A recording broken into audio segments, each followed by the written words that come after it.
علامہ اقبال علیہ رحمہ فرماتے ہیں کہ میں گھر آیا اور ہمارے گھر کے سامنے ایک سائل کھڑا تھا. سائل چوں قضائے مبرم ہے، جس طرح قضائے مبرم ہوتی ہے، ٹلتی نہیں ہے، اس طرح وہ ٹلنے والا ہی نہیں تھا. میں نے اس کو لا کہا بابا چلا جا معاف کر، لیکن وہ ضد کر کے گھر کے دروازے کے اوپر کھڑا تھا. میں لاؤبالی کی عمر تھی تو سکول سے آیا تھا، میرے ہاتھ میں چھوٹی سی چھڑی تھی تو میں نے اس کے کاسے کے اوپر ماری تو وہ کاسا ٹوٹ کے گر گیا اور اس کے اندر جو سارے دن کی ریزگاری جمع کی تھی وہ بھی بکھر گئی. تو کہتے ہیں کہ وہ ریزگاری اکٹھی کرنے لگا اور میرے والد شیخ نور محمد اندر سے کہیں دیکھ رہے تھے تو وہ باہر آئے. انہوں نے وہ ریزگاری اکٹھی کر کے اس کو دی اور اس کو اور پیسے دیے اور اس سے معذرت کی اور اس کو رخصت کیا اور مجھے بازو سے پکڑ کے اندر لے گئے. اقبال کہتے ہیں میں نے ساری زندگی اپنے والد گرامی کو یوں بلک بلک کے روتے نہیں دیکھا تھا.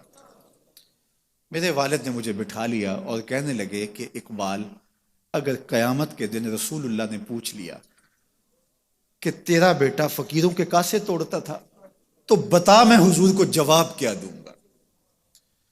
تو کہتے ہیں کہ بس وہی لمحہ میری تربیت کا تھا. بلکہ اقبال پھر ساری زندگی کہا کرتے تھے نام تو از پدر آموختم، حضور آپ کا نام، آپ کی محبت میں نے اپنے باپ سے سیکھی. یعنی حضور کا سامنا کیسے کروں گا. اور پھر یہ اقبال کے کلام میں آخر تک یہ چیز آتی ہے کہ کیسے حضور کا سامنا ہوگا. تو غنی از ہر دو عالم من فقیر، روز محشر عذرہائے من پذیر، گر تو می بینی حسابم ناگزیر، از نگاہ مصطفیٰ پنہا بگیر. اقبال بھی پھر آخر میں دعا کرتے ہوئے اللہ کی بارگاہ میں عرض گزار ہوتا ہے مالک تو غنی ہے، میں تیرا فقیر بندہ ہوں، تو مجھے یوں ہی معاف کر دے، میرا حساب نہ لینا. لیکن اگر میرا حساب لینا بڑا ضروری بھی ہوا تو یہ مہربانی کرنا حضور کے سامنے نہ لینا، میں حضور کو کیا منہ دکھاؤں گا. تو یہ فکر ملی کہاں سے؟ یہ باپ کی تربیت سے ملی، یہ ماں کی آغوش سے ملی. تو یہ ماں باپ کی ذمہ داری ہے کہ بیٹا جب کسی کا دل توڑے، جب کسی سے زیادتی کرے تو باپ وہیں اس کا راستہ روکے. اور ایک فقیر کا لا ابالی پن کے اندر کاسا توڑ دیا اور باپ نے پھر ایسی تربیت کی کہ اقبال ساری زندگی لوگوں کے دل جوڑتا رہا، ساری زندگی بتاتا رہا کہ انسان کی اصل صورت کیا ہوتی ہے. دل نہیں شاعر کا ہے کیفیتوں کی رستخیز، کیا بتاؤں کہ درون سینہ کیا رکھتا ہوں میں، در غم دیگر بسوزو دیگر آرا ہم بسوز، گفت مت روشن حدیث گر توانی دار ہوش، کہہ گئے ہیں شاعری جزویست از پیغمبری، ہاں سنا دے پڑھ کے ان کو پیغام سروش. وہ کہتا ہے دوسروں کے غم میں جلنا اور پھر اس غم کو جہان میں پھیلا دینا، اسی کا نام شاعری ہے. پھر اقبال نے وکری شاعری کی، شاعر تو اور بھی ہیں لیکن اقبال کہتا ہے شاعری از مثنوی مقصود نیست، بت فروشی بت گری مقصود نیست، کشتائے انداز ملا جامیم، نظم و نثر او علاج خامیم. وہ کہتا ہے کہ میں یہ بت نہیں بنا رہا کہ یہ غزلیں تراش کے اور یہ نظمیں تراش کے لوگوں سے داد وصول کرو.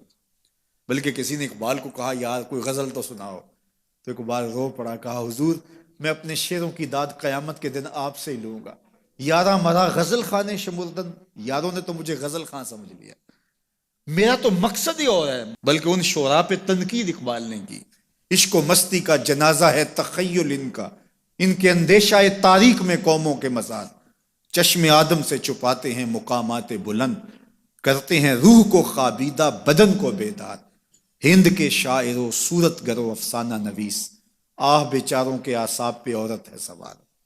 ہر وقت لب و رخسار کے تذکرے، ہر وقت نشیلی آنکھوں کی کہانیاں، ہر وقت قدے رانا کی باتیں. کہا تم اس خول سے نکل ہی نہیں رہے، تمہاری شاعری صرف ایک عورت کے گرد گھوم رہی ہے جس نے اس کو تخلیق کیا، اس خالق کے جلوے بھی تو دیکھو نا.